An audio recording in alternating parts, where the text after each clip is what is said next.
نحمده ونستعينه ونستغفره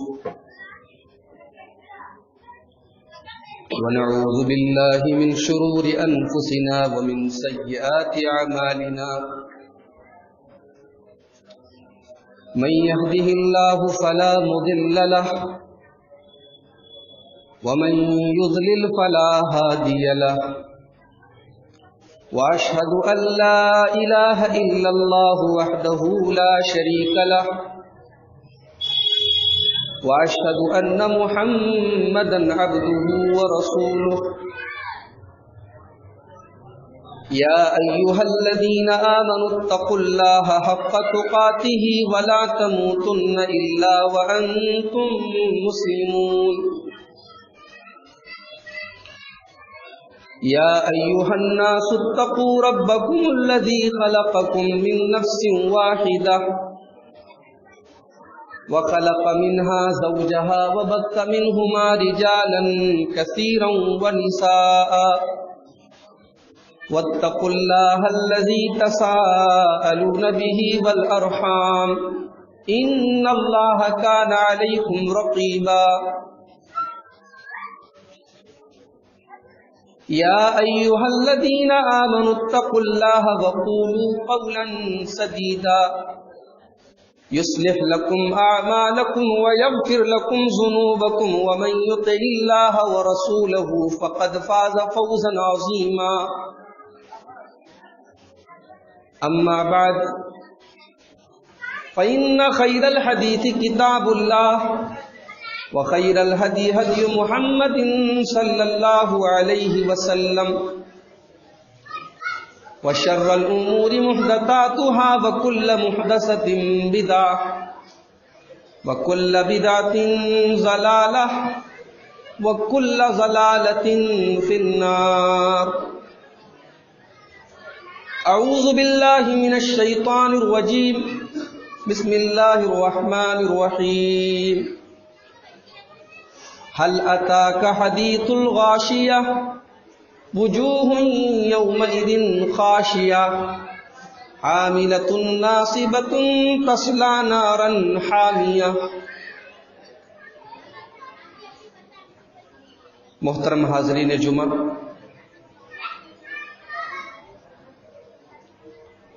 جو کام اللہ تبارک و تعالیٰ کی مرضی کے مطابق کیا جائے اسے نیکی کہتے ہیں، اور جو کام اللہ تبارک و تعالیٰ کی ناراضگی مول لے کر کیا جائے، اس کو ناراض کر کے کیا جائے، اس سے گناہ ہے. یہ دو کیٹیگری ہے عمل کی، نیک عمل، برا عمل. لیکن جو گناہ کے کام ہوتے ہیں ان کے بھی الگ الگ درجے ہوتے ہیں. کوئی گناہ کا کام ایسا ہے کہ اس کو کرنے والا ڈائریکٹ جہنم میں، اس کی معافی نہیں ہے. بہت سارے گناہ ایسے ہیں جن کی معافی ہے. بہت سارے گناہ ایسے ہیں جن پر قبر میں عذاب ہوتا ہے. بہت سارے ایسے گناہ ہیں جن کے لیے دنیا میں سزا ہے. گناہوں کی الگ الگ قسمیں ہیں، الگ الگ کیٹیگریز ہیں. تو گناہ کو کبھی حقیر نہیں سمجھنا چاہیے، اس لیے کہ کبھی کبھی کچھ گناہ ایسے ہوتے ہیں کہ وہ ہماری تمام نیکیوں پر پانی پھیر دیتے ہیں. ہم نے جتنی نمازیں پڑھی، جتنے روزے رکھے، حج اور عمرے کیے، زکوٰۃ دیے، صدقے اور خیرات کیے، ساری کی ساری نیکیاں ہماری ایک گناہ کرنے سے برباد ہو سکتی. اس لیے گناہ کو کبھی حقیر نہیں سمجھنا چاہیے. اللہ کے پیارے نبی جناب محمد الرسول اللہ صلی اللہ علیہ وسلم فرماتے ہیں، مسند احمد کی صحیح روایت، ایاکم ومحقرات الذنوب، اے میری امت کے لوگوں تم ان گناہوں سے بچا کرو جن کو حقیر سمجھا جاتا ہے. تم ان گناہوں سے بچا کرو جنہیں معمولی سمجھا جاتا ہے، حقیر سمجھا جاتا ہے، چھوٹا سمجھا جاتا ہے. فَإِنَّهُنَّ يَجْتَمِينَ عَلَى الرَّجُلِ حَتَّى يُهْلِكْنَهُ، وہ چھوٹے چھوٹے گناہ انسان برابر کرتا ہے، ریگولر کرتا ہے، بار بار کرتا ہے، یہاں تک کہ انہی چھوٹے چھوٹے گناہوں کی وجہ سے ہلاک ہو جاتا ہے۔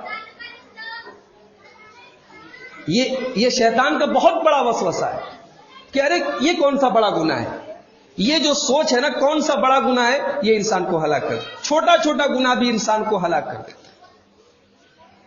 آج جمعہ کا دن ہے، جمعہ کی نماز میں سورۃ الغاشیہ کی تلاوت اکثر لوگ کرتے ہیں، پہلی رکعت دوسری رکعت۔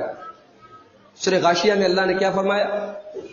وجوہ یومئذ خاشیہ، قیامت کے دن کچھ لوگوں کے چہرے ڈرے ہوئے ہوں گے، سہمے ہوئے ہوں گے، ان کے چہروں کے اوپر ڈر ہوگا، دہشت ہوگی، ڈرے ہوئے محسوس ہو رہے ہوں گے۔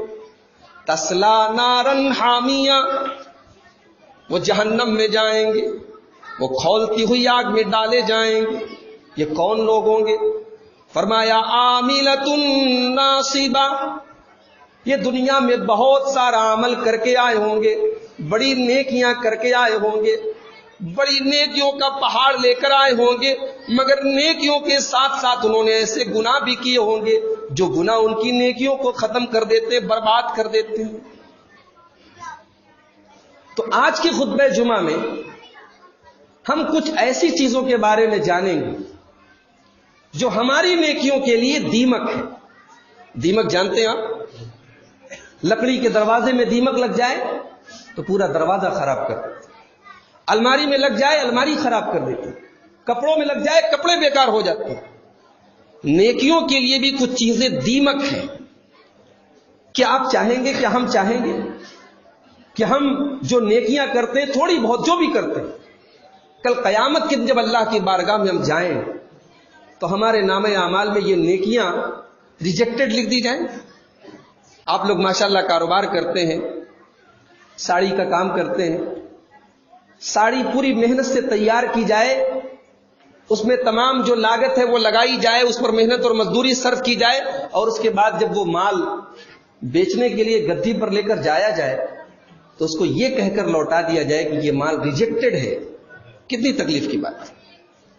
ہم کوئی مال تیار نہ کریں، اس کا ہمیں پیسہ نہ ملے تو کوئی غم نہیں، لیکن ہم محنت کریں، اس پر اپنی لاگت صرف کریں، اس پر اپنی انرجی صرف کریں، اور اس کے بعد ہمیں پتہ لگے کہ ہمارا یہ مال بیکار ہے، یہ کہیں بکنے والا نہیں، تو یہ بڑی تکلیف کی بات ہے۔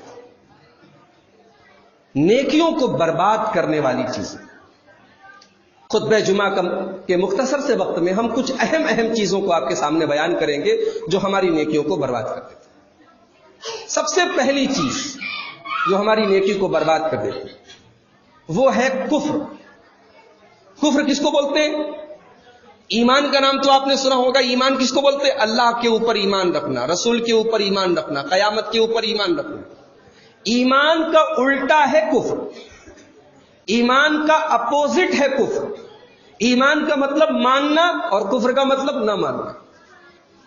کوئی آدمی بڑی نیکی کر رہا ہے، غریبوں کی مدد کر رہا ہے، جاڑے کے دن میں کمبل بانٹ رہا ہے، بچوں کی تعلیم پر پیسے خرچ کر رہا ہے، لیکن ایمان نہیں رکھتا اللہ کے اوپر، ایمان نہیں رکھتا رسول کے اوپر، کیا اس کی نیکی کام آئے گی اللہ کے یہاں؟ اس کی نیکی کی کوئی ویلیو نہیں اللہ۔ وَمَن يَكْفُرْ بِالْإِيمَانِ فَقَدْ حَبِطَ عَمَلُهُ وَهُوَ فِي الْآخِرَةِ مِنَ الْخَاسِرِينَ۔ سورہ مائدہ کے اندر اللہ نے فرمایا جو ایمان کا راستہ نہیں اپناتا ہے، جو کفر کا راستہ اپناتا ہے، جو اللہ اور اس کے رسول کے اوپر ایمان نہیں رکھتا ہے، وہ آخرت میں خسارہ اٹھانے والوں میں، نقصان اٹھانے والوں میں ہو جائے گا، اس کی ساری نیکیاں برباد کر دی جائیں گی۔ سورہ محمد کے اندر اللہ نے فرمایا والذین کفروا فتعسا لهم واضل اعمالهم ذلك بانهم کرہوا ما انزل اللہ فاحبط اعمالهم۔ اللہ نے فرمایا کہ کافروں کی کوئی نیکی ان کے کام نہیں آئے گی، ان کی تمام نیکیاں برباد ہو جائیں گی۔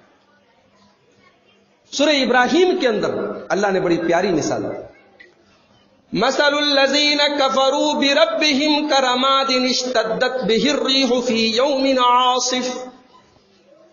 فرمایا جو لوگ اللہ کے اوپر ایمان نہیں رکھتے، جو کافر ہیں، جو کفر کا راستہ اپنائے ہوئے ہیں، ان کی نیکیوں کی، ان کے اچھے کاموں کی مثال بس ایسے سمجھو جیسے بڑی آندھی آ رہی ہے، بہت تیز آندھی آ رہی ہے، طوفان کا دن ہے، آندھی آتی ہے اور گھر کے اندر کی چیزوں کو الٹ پلٹ کر دیتی ہے، ختم کر دیتی ہے، لے کر چلی جاتی ہے۔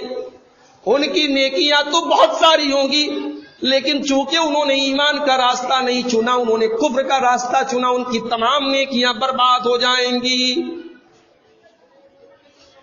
اللہ کے پیارے نبی جناب محمد الرسول اللہ صلی اللہ علیہ وسلم فرماتے ہیں، مسلم شریف کی روایت ہے، ان اللہ لا یظلم مومن حسنۃ، اللہ تبارک و تعالیٰ کسی مومن کے اوپر ظلم نہیں کرتا ہے، کسی مومن کی ایک نیکی بھی برباد نہیں ہوگی۔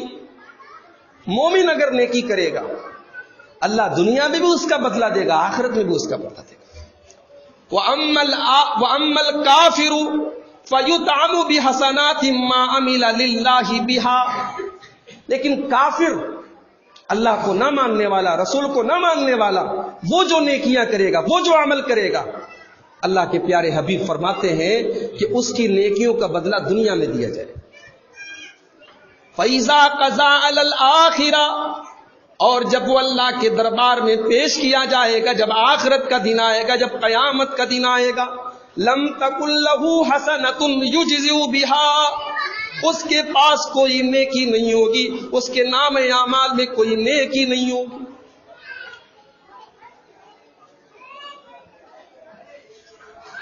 زمانے جاہلیت میں ایک آدمی تھا، اس کا نام تھا عبداللہ بن جدعان۔ عبداللہ بن جدعان بڑا نیک آدمی تھا، غریبوں کی مدد کرتا تھا، حج کرنے حاجی لوگ آتے تھے ستو کھلاتا تھا، رشتہ داروں کے ساتھ بڑا اچھا سلوک کرتا تھا، لیکن اللہ کے اوپر ایمان نہیں رکھتا تھا۔ مسلم شریف کی روایت ہے، اما عائشہ نے اللہ کے پیارے رسول سے پوچھا، اے اللہ کے رسول، عبداللہ ابن جدعان تو بڑا نیک آدمی تھا، وہ زمانے جاہلیت میں بڑی نیکیوں کے کام کیا کرتا تھا، یصل الرحم، رشتہ داروں کے ساتھ رشتے جوڑا کرتا تھا، ان کے سکھ دکھ میں کام آیا کرتا تھا، وَيُطْعِمُ الْمِسْكِينَ، غریبوں کو کھانا کھلایا کرتا تھا، فَهَلْ ذَاكَ يَنْفَعُهُ، اے اللہ کے رسول، کیا عبداللہ بن جدعان کی نیکیاں اس کے کام آئیں گی؟ نبی اکرم صلی اللہ علیہ وسلم نے فرمایا کہ نہیں ہے عائشہ، اے عائشہ، عبداللہ ابن جدعان کی نیکیاں اس کے کام نہیں آئیں گی۔ انہو لم یقل یومن، اس لیے کہ اس نے کبھی بھی اللہ کی دربار میں، اللہ کی بارگاہ میں ہاتھ اٹھا کر یہ دعا نہیں کی ہے، رب اغفر لی خطیئتی یوم الدین، اے اللہ تو میرے گناہوں کو بخش دے۔ وہ اللہ کو مانتا ہی نہیں تھا، اللہ کے اوپر ایمان ہی نہیں رکھتا تھا، اس نے کبھی یہ دعا نہیں کی ہے۔ اے عائشہ، اس کی نیکیاں اللہ کے کام نہیں آئیں گی۔ تو ایک اصول معلوم ہوا کہ نیکیوں کے لیے اللہ تبارک و تعالیٰ کے ہاں ایمان ضروری ہے۔ ایمان کی مہر جب تک آپ کے اوپر نہیں ہوگی، آپ کی نیکیاں اللہ کے دربار میں ایکسپٹڈ نہیں ہوں گی، قبول نہیں کی جائے۔ دوسری چیز جو ہماری نیکیوں کو برباد کرتی ہے وہ ہے ارتداد۔ ارتداد کا کیا مطلب ہوتا ہے؟ آپ لوگوں نے ایک لفظ سنا ہوگا، مرتد، فلاں آدمی مرتد ہو گیا۔ کیا مطلب؟ مرتد بنا ہے ارتداد سے۔ ارتداد کا مطلب پلٹ جانا۔ اسلام لانے کے بعد، کلمہ پڑھنے کے بعد، ایمان لانے کے بعد اگر کوئی آدمی دوبارہ کفر کے راستے پر پلٹ جاتا ہے، اس کو کہا جاتا ہے ارتداد۔ اگر کوئی آدمی مرتد ہو جائے، اسلام سے پھر جائے، اسلام لانے کے بعد مسلمان گھر میں پیدا ہوا لیکن کسی عورت سے شادی کرنے کے چکر میں، دولت کے چکر میں ایمان کا سودا کر لیا، دوسرا مذہب قبول کر لیا، نبی اکرم کی شریعت کا انکار کر دیا، ایسے انسان کی نیکیوں کی اللہ کے یہاں کوئی ویلیو نہیں۔ وَمَن يَرْتَدِدْ مِنْكُمْ عَنْ دِينِهِ فَيَمُتْ وَهُوَ كَافِرٌ، جو آدمی اسلام کو چھوڑ کر مرتد ہو جائے اور اس کے بعد کفر کی حالت میں اس کی موت ہو جائے، اللہ فرماتا ہے فَقَدْ حَبِطَ عَمَلُهُ فِي الدُّنْيَا وَالْآخِرَةِ، اس کی تمام نیکیاں برباد ہو جائیں گی۔ وَأُولَٰئِكَ أَصْحَابُ النَّارِ، اور وہ جہنم میں جائے گا، ہم فِيهَا خَالِدُونَ، اور جہنم میں ہمیشہ رہے گا۔ مرتد ہو جانے والا، اسلام کے بعد کفر کا راستہ اپنانے والا، اسلام کا سودا کرنے والا، اس کی نیکیوں کی اللہ کے یہاں کوئی ویلیو نہیں ہے۔ سورہ محمد کے اندر اللہ نے فرمایا ان الذین ارتدوا علی ادبارہم من بعد ما تبین لهم الہدی الشیطان سول لهم واملی لهم، فرمایا کہ جو لوگ اسلام کے آ جانے کے بعد، ایمان لانے کے بعد مرتد ہو گئے، شیطان نے ان کو اپنے جال میں پھنسا لیا ہے، شیطان نے ان کے غلط کاموں کو بڑا مزین کر دیا ہے، سجا دیا ہے۔ ذالک بانہم قالوا للذین کرہوا ما نزل اللہ سنطیعکم فی بعض الامر، اللہ فرماتا ہے یہ جو مرتد ہو گئے، اے میرے نبی، اے میرے رسول، یہ آپ کے زمانے میں جو لوگ مرتد ہو گئے ہیں اور کافروں کا ساتھ دے رہے ہیں، آپ کے دشمنوں کا ساتھ دے رہے ہیں، واللہ یعلم اسرارہم، اللہ تعالیٰ ان کی ایک ایک چیز کی خبر رکھ رہا ہے۔ فَكَيْفَ إِذَا تَوَفَّتْهُمُ الْمَلَائِكَةُ يَضْرِبُونَ وُجُوهَهُمْ وَأَدْبَارَهُمْ، اے میرے رسول، اے میرے نبی، آپ کیا جانیں ان کافروں کا، ان مرتدوں کا کیا حال ہوگا جب یہ مریں گے تو فرشتے ان کی پیٹھ پر، ان کے پچھواڑے پر، ان کے چہروں پر مرمت کریں گے، ان کو ماریں گے، ان کی جو دھنائی ہوگی، جو مرمت ہوگی۔ فَكَيْفَ إِذَا تَوَفَّتْهُمُ الْمَلَائِكَةُ، ان کے مرنے کے ٹائم ان کی جو مرمت ہوگی وہ آپ دیکھیں۔ اللہ نے فرمایا کہ ان کی تمام نیکیاں برباد ہو۔ مرتد اگر کوئی ہو جائے، اسلام لانے کے بعد اسلام چھوڑ دے، اس کی نیکی کی اللہ کے یہاں کوئی بل، اور اس کا انجام بڑا برا ہو۔ اللہ کے رسول کے زمانے میں، بخاری کی روایت، ایک آدمی عیسائی تھا، اسلام لے آیا، اللہ کے پیارے رسول صلی اللہ علیہ وسلم کے اوپر ایمان لے آیا، اور اس کے بعد قرآن بھی پڑھنے لگا، سورہ بقرہ پوری یاد کر لی، سورہ آل عمران پوری یاد کر لی، اور اللہ کے نبی کے اوپر جب قرآن اترتا تھا تو جو چند خاص صحابہ قرآن کو لکھتے تھے، اس میں سے یہ بھی ہو گیا، یہ اللہ کے نبی کے اوپر قرآن اترتا تھا، اس کو لکھتا تھا۔ اس کے بعد یہ مرتد ہو گیا، پھر سے عیسائی ہو گیا۔ اب عیسائی ہونے کے بعد ایک تو عیسائی ہو گیا، اسلام چھوڑ دیا، اب ڈھڈورا کیا پیٹ رہا ہے، ما یدری محمد الا ما کتبت له، محمد صلی اللہ علیہ وسلم کو تو اتنا ہی پتا ہے جتنا میں نے لکھ کے دیا ہے، بس اس سے زیادہ ان کو کچھ پتا نہیں، میں نے جو لکھ کے دیا ہے وہی وہ بیان کرتا۔ بخاری کے الفاظ ہیں، جب یہ آدمی مرتا ہے، اس کی موت ہو جاتی ہے، اس کو دفن کرنے کے لیے اس کے گھر کے لوگ، اس کے رشتہ دار قبرستان پہنچتے اور قبر میں دفن کرتے ہیں۔ اگلے دن کیا دیکھتے ہیں کہ اس کی لاش قبر کے باہر پڑی، کل دفن کر کے مٹی وغیرہ سب دے کر کے گئے تھے، آج باہر پڑی ہے۔ اس کے گھر والے کہنے لگے، لگ رہا ہے کہ محمد صلی اللہ علیہ وسلم اور ان کے ساتھیوں نے، چونکہ اس نے ان کا دین چھوڑ دیا تھا، بھاگ گیا تھا، وہ لوگ آ کے اس کی قبر کھود کے اس کی لاش کو نکال کر گئے، انہوں نے پھر دفنا کیا۔ اگلے دن لفظتہ الارض، پھر زمین نے اس کی لاش کو باہر کر، لگاتار کنٹینیو 3 دن تک ایسا ہوا، 3 دن تک اس کی لاش کو قبر کے حوالے کیا جا رہا ہے، لیکن مٹی نے اس کی لاش کو قبول نہیں۔ 3 دن تک لگاتار ایسا ہوا، اس کے ساتھیوں نے سمجھ لیا کہ یہ انسان کا کام نہیں ہے، یہ اللہ کا کام، یہ اللہ کی طرف سے عذاب آ رہا ہے، اس کی لاش کو ایسے ہی چھوڑ کے چلے۔ پتہ یہ چلا کہ مرتد اللہ تبارک و تعالیٰ کی نظر میں اتنا منحوس ہے کہ زمین بھی اس کی لاش کو، اس کی باڈی کو قبول نہیں کرتی۔ اتنا بڑا گناہ ہے ارتداد، ایمان کے بعد کفر کا راستہ۔ اسی طریقے سے نیکیوں کو برباد کر دینے والی چیز ہے نفاق۔ نفاق کا کیا مطلب ہوتا ہے؟ نفاق کا مطلب یہ ہوتا ہے کہ آدمی اوپر سے تو اسلام کا اقرار کر رہا ہے، کلمہ پڑھ رہا ہے، لیکن دل سے اللہ اور اس کے رسول کو نہیں ماننا ہے، دل کے اندر چور ہے، دل کے اندر کھوٹ ہے، اس کو کہتے ہیں نفاق۔ اور اللہ کے نبی کے زمانے میں منافق رہا کرتے تھے، قرآن نے ان کے بارے میں کہہ دیا کہ ان کی کوئی نیکی اللہ کے یہاں قبول نہیں کی جائے۔ اشیھۃ علیکم حتی اذا جاء الخوف رأیتہم ینظرون الیک تدور اعینہم کأنہ کالذی یغشی علیہ من الموت۔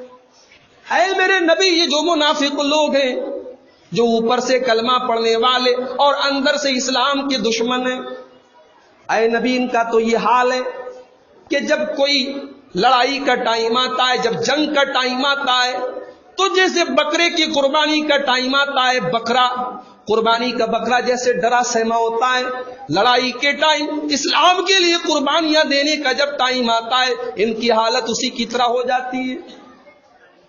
فَإِذَا ذَهَبَ الْخَوْفُ، جب لڑائی کا ٹائم ختم ہو جاتا ہے، جب لڑنے بھڑنے کا ٹائم ختم ہو جاتا ہے، تو اے میرے نبی سَلَقُوكُمْ بِأَلْسِنَةٍ حِدَادٍ، پھر یہ لوگ اسلام کے خلاف زبانیں تیز کرنے لگتے ہیں، آپ کے خلاف زبانیں تیز کرنے لگتے ہیں۔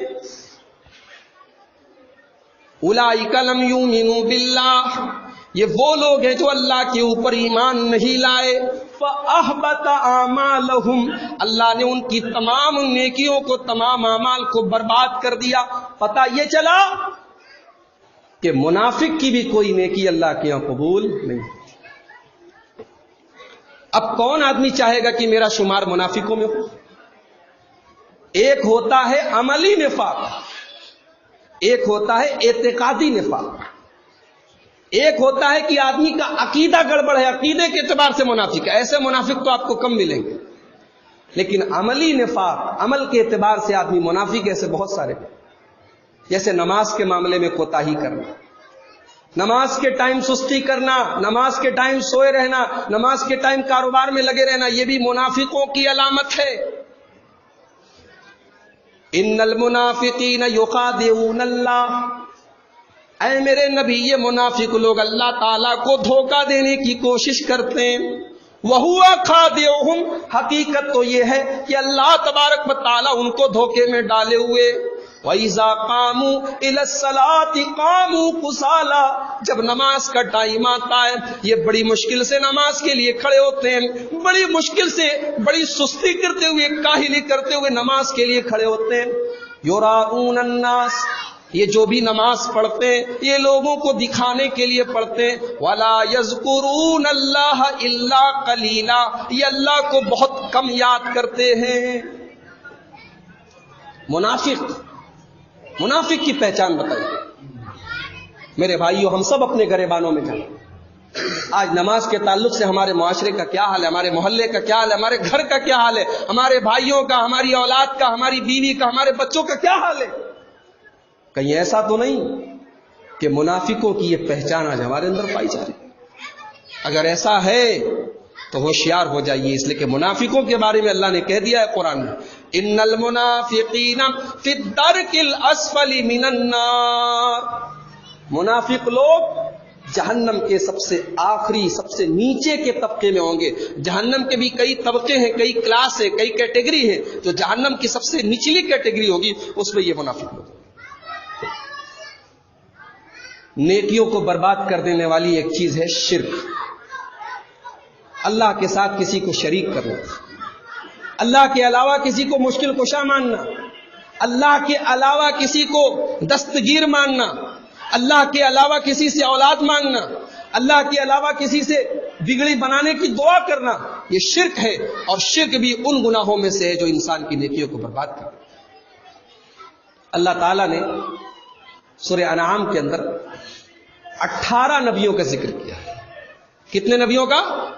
18 نبیوں کا۔ اور 18 کون نبی؟ موسیٰ، عیسیٰ، ابراہیم، نوح علیہ السلام، ایوب علیہ السلام، اسماعیل علیہ السلام، 18 بڑے بڑے پیغمبروں کا ذکر کر کے فرمایا وَلَوْ أَشْرَكُوا لَحَبِطَ عَنْهُمْ مَا كَانُوا يَعْمَلُونَ۔ اے کائنات کے لوگوں کان کھول کر سن لو، یہ میرے رسول ہیں، یہ میرے انبیاء ہیں، یہ دنیا کے سب سے نیک اور مقدس لوگ ہیں، یہ موسیٰ ہیں، یہ عیسیٰ ہیں، یہ ایوب ہیں، یہ نوح ہیں۔ اگر ہمارے ان رسولوں نے بھی شرک کیا ہوتا، وَلَوْ أَشْرَكُوا، اگر انہوں نے بھی شرک کیا ہوتا، لَحَبِطَ عَنْهُمْ مَا كَانُوا يَعْمَلُونَ، تو ان کی بھی تمام نیکیاں برباد ہو جائیں۔ کیا مطلب؟ اس کا یہ مطلب نہیں ہے نعوذ باللہ کہ انبیاء سے بھی شرک ہو سکتا ہے، یہ مطلب نہیں ہے، یہ اللہ تعالیٰ کے سمجھانے کا ایک انداز ہے۔ اللہ تعالیٰ شرک کتنی خطرناک چیز ہے یہ بتا رہا ہے کہ دیکھو اگر یہ میرے انبیاء میرے رسول ہیں، میرے سب سے محبوب بندے ہیں، اگر انہوں نے بھی شرک کیا ہوتا تو میں ان کی نیکیوں کو برباد کر دیتا، تمہاری کیا اوقات ہے؟ شرک کرو گے ساری نمازیں، سارے روزے، ساری زکاتیں برباد۔ اچھا، یہ تو 18 نبیوں کا ذکر کیا، اور سورہ زمر کے اندر اللہ نے اپنے آخری نبی جناب محمد رسول اللہ صلی اللہ علیہ وسلم کا ذکر کیا اور فرمایا وَلَقَدْ أُوحِيَ إِلَيْكَ وَإِلَى الَّذِينَ مِن قَبْلِكَ لَئِنْ أَشْرَكْتَ لَيَحْبَطَنَّ عَمَلُكَ وَلَتَكُونَنَّ مِنَ الْخَاسِرِينَ۔ اے میرے رسول، اے میرے نبی، اے میرے آخری نبی محمد صلی اللہ علیہ وسلم، ہم یہ بات آپ کو بھی بتا رہے ہیں، اور آپ سے پہلے دنیا میں جتنے رسول آئے ہم نے یہ بات ان کو بھی بتائی تھی۔ لئن اشرکت، کہ اگر آپ نے شرک کر دیا، اگر آپ سے شرک ہو گیا، لیحبطن عملک، تو آپ کی تمام نیکیاں برباد ہو جائیں گی، ولتکونن من الخاسرین، اور قیامت کے دن آپ نقصان اٹھانے والوں میں شامل ہو جائیں گے۔ اتنا بڑا گناہ ہے یہ شرک، اسی لیے اللہ نے قرآن میں کسی اور گناہ کے بارے میں یہ نہیں کہا کہ میں معاف نہیں کروں گا، مگر شرک کے بارے میں اعلان کر دیا، ان اللہ لا یغفر ان یشرک بہ ویغفر ما دون ذلک لمن یشاء۔ اللہ تعالیٰ اور گناہوں کو تو معاف کر دے گا لیکن شرک کو معاف نہیں کرے گا۔ شرک دنیا کا سب سے بڑا ظلم ہے، نیکیوں کو برباد کر دینے والی ایک چیز ہے ریاکاری۔ نماز پڑھ رہا ہے آدمی لیکن نیت اللہ کو خوش کرنے کے لیے، روزہ رکھ رہا ہے لیکن نیت اللہ کو راضی کرنے کے لیے، قرآن پڑھ رہا ہے مگر نیت کچھ اور ہے۔ اصل چیز تو نیت ہے نا، نیت سے چھوٹا عمل بھی اللہ کے یہاں بڑا مقام پا جاتا، بڑے بڑے عمل بھی برباد ہو جاتے۔ تو پہلے نیت کو درست کرو، اسی لیے بخاری شریف کی پہلی حدیث ہے، اللہ کے پیارے نبی نے فرمایا انما الاعمال بالنیات، تمام عمل کا دار و مدار نیت پر ہے، اور اسی لیے اللہ نے قرآن میں فرمایا فویل للمصلین، نماز پڑھنے والوں کے لیے بھی بربادی ہے۔ کون سے نماز پڑھنے والے؟ الذین هم عن صلاتهم ساہون والذین هم یراؤون، جو نماز میں ریاکاری کرتے ہیں، دکھاوے کے لیے نماز پڑھتے ہیں، ان کی نمازوں کی اللہ کے یہاں کوئی ویلو نہیں۔ اللہ کی راہ میں آپ زکوٰۃ دیتے ہیں، صدقہ دیتے ہیں، خیرات دیتے ہیں، اس میں بھی نیت کا معاملہ ہے۔ اگر اس میں بھی آپ کے اندر ریاکاری آ گئی، آپ کی زکوٰۃ، آپ کے صدقے اور خیرات خطرے میں ہیں۔ یا ایھا الذین آمنوا لا تبطلوا صدقاتکم بالمن والاذی، اللہ نے فرمایا سورہ بقرہ میں دوسرے پارے میں کہ اے ایمان والو، جب صدقہ اور خیرات دیا کرو تو احسان نہ جتایا کرو، احسان جتا کر کے اور سامنے والے کو تکلیف دے کر کے اپنے صدقے کو برباد مت کرو۔ کالذی ينفق مالہ رئاء الناس، کہیں ایسا نہ ہو کہ تمہارا حال اس کی طرح ہو جائے جو ریاکار ہے۔ مثلہ کمثل صفوان علیہ تراب فاصابہ وابل فترکہ صلدا، اللہ نے فرمایا کہ ریاکار آدمی کی مثال ایسی ہے جیسے چٹیل میدان ہے، بالکل سپاٹ میدان ہے، چٹیل میدان ہے، اور اس پر تھوڑی سی مٹی رکھی ہوئی ہے، اب آسمان سے بارش ہوتی ہے، ساری مٹی کو بہا کے لے کے چلی جاتی، فترکہ صلدا، سارا میدان صاف۔ ایسے ہی حال ہے ریاکار آدمی کا کہ تھوڑی بہت نیکی جو اللہ کے یہاں لے کر جائے گا، ریاکاری اس کی تمام نیکیوں کو برباد کرتی ہے۔ اور آخری چیز جو ہم بیان کر کے اپنی بات ختم کریں گے، جو ہماری نیکیوں کو برباد کر دینے والی ہے، وہ ہے تنہائی اور اکیلے میں اللہ تبارک و تعالیٰ کی نافرمانی کرنا۔ لوگوں کے سامنے تو انسان نیک ہے، مگر اللہ تبارک و تعالیٰ کا جو ڈر ہے وہ تنہائی میں اور اکیلے میں اس کے دل میں نہیں۔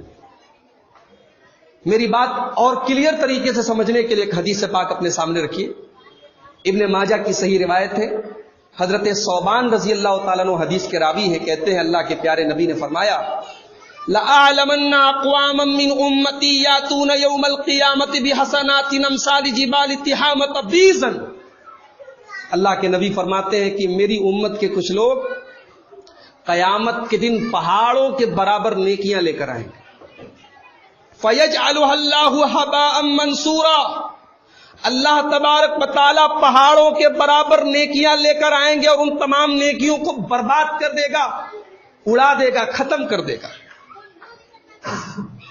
صحابہ نے پوچھا اے اللہ کے نبی صفہم لنا، اے اللہ کے نبی وہ کون بد نصیب لوگ، اے اللہ کے نبی کلیئر کر دیجئے، بتا دیجئے، ان لا نکون منہم، کہیں ہم بھی ان بد نصیبوں میں نہ ہو جائیں۔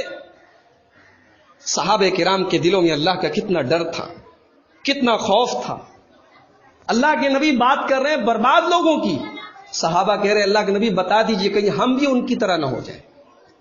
ایک ہم ہیں کہ ہم تو ایسے ہی بربادی والے کام کرتے رہتے ہیں، لیکن کبھی توفیق نہیں ہوتی کہ ہم جاننے کی کوشش کریں کہ کون سی ایسی چیزیں ہیں جو ہماری نیکیوں کو برباد کرنے والی ہیں، کون سے ایسے گناہ ہیں جو ہماری نیکیوں کو مٹانے والے۔ ہم ایسے نیکی کم کرتے ہیں اور یہ جاننے کی کوشش بھی نہیں کرتے۔ صحابہ اللہ والے، صحابہ دنیا کے سب سے نیک انسان انبیاء کے بعد۔ اور آپ دیکھیں ربیع الاول کا مہینہ چل رہا ہے، محبت رسول کے نام پر آج ہمارے معاشرے میں کیا کیا ہو رہا ہے۔ ہم کچھ کہیں تو گستاخی مانی جائے گی، ہم بس اتنا ہی کہیں گے آپ ہی اپنی اداؤں پہ ذرا غور کریں، ہم اگر عرض کریں گے تو شکایت۔ جس نبی کی پوری زندگی ناچ گانے سے نفرت میں گزری، جس نے ناچ گانے کو شیطان کا کام قرار دیا، آج اس نبی کی پیدائش کے نام پہ لوگ ناچ گا رہے ہیں۔ جس نبی کے بارے میں اس کی سیرت ہمیں یہ بتاتی ہے کہ وہ کنواری لڑکیوں سے بھی زیادہ باحیا اور با کردار تھے، انہوں نے کبھی کسی عورت سے مصافحہ نہیں کیا، آج اس نبی کی پیدائش کے جشن کے نام پر مرد و عورت کا کیسا اختلاط اور کیسی بے حیائی ہو رہی ہے، آپ بازاروں میں جا کے دیکھیں۔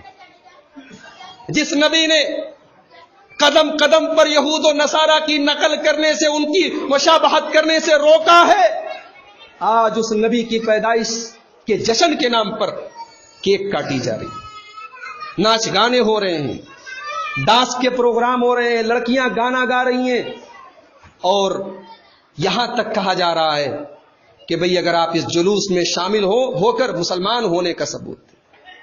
میرے بھائیوں، جو کام صحابہ نے نہیں کیا، جو کام اللہ کے رسول کے سب سے چہیتے لوگوں نے نہیں کیا، اللہ کی قسم ہے وہ سب کچھ ہو سکتا ہے مگر دین نہیں ہو سکتا۔ محبت رسول سیکھنا ہے، سمجھنا ہے تو نبی کے صحابہ سے سیکھو۔ ہماری محبتیں تو زبانی ہیں، جنہوں نے اپنے رسول کی محبت کے نام پر اپنے وطن چھوڑے، اپنے بچوں کو، اپنے بیویوں کو، اپنے گھروں کو چھوڑا ہے، اپنا مال قربان کیا ہے، اپنا خون بہایا ہے، اپنی گردنیں کٹائی ہیں، ہم ان صحابہ کا مقابلہ کر سکتے ہیں؟ انہوں نے ایسا کچھ نہیں کیا۔ نبی کے چاہنے والے ابو بکر صدیق، ان کے زمانے میں 2 بار ربیع الاول کا مہینہ آیا، کوئی جلوس نہیں نکلا۔ نبی کے چاہنے والے عمر فاروق، ان کے دور خلافت میں 8 بار ربیع الاول کا مہینہ آیا، کوئی ایک تاریخ کی روایت بتائی جائے، دکھائی جائے، منوائی جائے کہ عمر فاروق کے زمانے میں کبھی کوئی جلوس نکلا، کبھی کوئی عید میلاد النبی کے نام سے پروگرام کیا۔ عثمان غنی، نبی کا وہ چہیتا صحابی جن کے بارے میں نبی نے کئی بار ان کو جنتی کہا، جن سے نبی کو اتنی محبت تھی کہ 2 بیٹیوں کا انتقال ہو گیا، کہا عثمان میری 40 بیٹیاں ہوتی اور ایک کے بعد ایک وہ دنیا سے چلی جاتی، انتقال ہوتا چلا جاتا، میں 40 کی 40 تیرے نکاح میں دے دیتا۔ اتنی محبت ہے عثمان غنی کی زندگی میں، ان کے دور خلافت میں 12 بار ربیع الاول کا مہینہ آیا، کوئی جشن نہیں، کوئی عید نہیں، کوئی تہوار نہیں، کوئی خوشی نہیں۔ ہم نعوذ باللہ ان سے زیادہ نبی کو چاہنے والے ہو گئے۔ نیکیوں کو برباد کر دینے والی ایک چیز بدعت بھی ہے میرے بھائی، دین کے اندر دین سمجھ کے نیا نکالا گیا کام بھی ہے۔ کیا وجہ تھی، کیا سبب تھا کہ اللہ کے نبی اپنے ہر خطبے میں، ہر تقریر میں کہتے تھے کل بدعت ضلالہ، دین کے اندر نیا نکالا گیا کام بدعت ہے اور بدعت گمراہی ہے۔ کیوں کہا اللہ کے پیارے رسول نے من احدث فی امرنا ھذا ما لیس منہ فہو رد، اس دین کے اندر جس کام کے اوپر محمد الرسول اللہ کی مہر نہ ہو، محمد الرسول اللہ کی سیل نہ ہو، وہ عمل مردود ہے، وہ کرنسی ناقابل قبول ہے، وہ عمل اللہ کے قبول نہیں کیا جائے۔ صحابہ کو کتنی چنتا ہے اپنے بارے میں، حضرت صوبان کہتے ہیں اللہ کے نبی وہ کون بد نصیب ہوں گے کہ جو نیکیاں تو پہاڑ کے برابر لے کے آئیں گے لیکن اللہ ان کی تمام نیکیوں کو برباد کر دے گا. اے اللہ کے رسول بتا دیجئے تاکہ ہم ان کے جیسے نہ ہو جائیں. آپ نے فرمایا اے صوبان اما انہم من جلدتکم و اخوانکم، وہ تمہارے ہی بھائی ہوں گے، تمہاری ہی نسل سے ہوں گے. یاخذون من اللیل کما تاخذون، 5 ٹائم کی نماز تم بھی پڑھتے ہو وہ بھی پڑھیں گے، تم بھی روزہ رکھتے ہو وہ بھی رکھیں گے، لیکن بس ایک چیز کی کمی ہوگی. وَلَكِنَّهُمْ إِذَا خَلَوْا انتهكوا بِمَحَارِمِ اللَّهِ، لوگوں کے سامنے تو بڑے نیک ہوں گے، بڑے متقی ہوں گے، بڑے پرہیزگار ہوں گے، لیکن جب بند کمرے میں، کمرے کے اندھیرے میں، تاریکی میں، اکیلے میں، تنہائی میں اللہ کو ناراض کریں گے، حرام کام کریں گے، گناہ کے کام کریں گے، بدکاریاں کریں گے، شراب پیئیں گے، زنا کریں گے، اکیلے میں تنہائی میں اللہ تبارک و تعالیٰ کے حرام کام کریں. پتہ یہ چلا کہ نیکیوں کو برباد کر دینے والی ایک چیز یہ بھی ہے کہ انسان جلوت میں تو لوگوں سے ڈرے، جلوت میں تو اللہ سے ڈرے، لوگوں کے سامنے تو اللہ سے ڈرے، لیکن خلوت میں اللہ سے نہ ڈرے، تنہائی میں اللہ سے نہ ڈرے. بھائیو اللہ سے ویسا ڈرو جیسا ڈرنے کا کہ ہم لوگ بولتے نا خطبہ جمعہ میں بار بار پڑھتے ہیں اتقوا اللہ حق تقاته، اللہ سے ڈرو جیسا حق ہے. کیا مطلب؟ لوگوں کے سامنے بھی اللہ سے ڈرو، اکیلے میں بھی اللہ سے ڈرو. مسجد میں نماز پڑھنے کے لیے آئے تب بھی اللہ سے ڈرو، کاروبار کرنے کے لیے مارکیٹ گئے تب بھی اللہ سے ڈرو، بیوی بچوں کے معاملے میں بھی اللہ سے ڈرو، شادی بیاہ کرنے کے ٹائم بھی اللہ سے ڈرو، لین دین کے ٹائم بھی اللہ سے ڈرو، زندگی سے لے کر موت تک تمام معاملات میں اللہ سے ڈرو. یہ ڈر اگر پیدا ہوگا تب ہماری نیکیاں اللہ کے برباد ہوں گی، اور اگر ہماری تنہائی میں اکیلے میں ہم نے لوگوں سے چھپ کر کے گناہ کیے ہوں گے ہماری نیکیاں اللہ کے یہاں برباد ہو جائیں. آئیے ہم اللہ سے دعا کریں. یہ چند اہم باتیں جو نیکیوں کو برباد کر دینے والے اعمال کے تعلق سے کی گئی. اللہ ان تمام گناہوں سے، ان تمام برباد کر دینے والی چیزوں سے ہم سب کی حفاظت فرمائے. اللہ ہمیں شرک سے بچائے، اللہ ہمیں ریاکاری سے بچائے، اللہ ہمیں بدعات اور خرافات سے بچائے. اللہ نبی کی محبت ہم سب کے دلوں میں پیدا فرما دے. اللہ ہمیں نبی اکرم صلی اللہ علیہ وسلم سے سچی محبت کرنے والا بنا دے. محبت رسول کے نام پر بدعات اور خرافات ہمارے جو بھائی کرتے اللہ ان کو صحیح اور نیک سمجھ عطا فرمائے. اللہ انہیں محبت رسول کا مطلب سمجھنے کی توفیق عطا فرمائے. اللہ ہم سب کو اپنے نبی کے صحابہ کے جیسی محبت رسول اپنے دلوں میں پیدا کرنے کی توفیق عطا فرمائے. اللہ ہمیں اپنی زندگی کے ہر عمل کو اپنے نبی پاک صلی اللہ علیہ وسلم کی سیرت کے مطابق انجام دینے کی توفیق عطا فرمائے. رب العالمین پوری دنیا کے مسلمانوں کی حفاظت فرمائے. رب العالمین ہمارے ملک کی حفاظت فرمائے. اس ملک کے امن و امان کو، چین و سکون کو برقرار رکھے. اس ملک کے امن و سکون کو برباد کرنے والی جو طاقتیں ہیں اللہ ان طاقتوں کو ان کے انجام تک پہنچائے. اللہ رب العالمین اس ملک کے تمام باسیوں کو آپس میں میل محبت اور ایک دوسرے کی ہمدردی کے ساتھ رہنے کی توفیق عطا فرمائے. اللہ مسلمانوں کے جان و مال کی، ان کی عزت و آبرو کی، ان کی مسجدوں کی، ان کے عبادت خانوں کی حفاظت فرمائے. اللہ تمام مسلمانوں کو اتحاد و اتفاق کی توفیق نصیب فرمائے. جب تک ہمیں دنیا میں زندہ رکھے، اسلام پر زندہ رکھے اور خاتمہ ہمارا ایمان پر ہو. وآخر دعوانا الحمدللہ رب العالمین. الحمدللہ کفا وسلام علی عبادہ الذین اصطفى. اما بعد قال اللہ سبحانہ وتعالی اعوذ باللہ من الشیطان الرجیم بسم اللہ الرحمن الرحیم ان اللہ وملائکتہ یصلون علی النبی یا ایہا الذین آمنوا صلوا علیہ وسلموا تسلیما. اللهم صل على محمد وعلى آل محمد كما صليت على إبراهيم وعلى آل إبراهيم إنك حميد مجيد.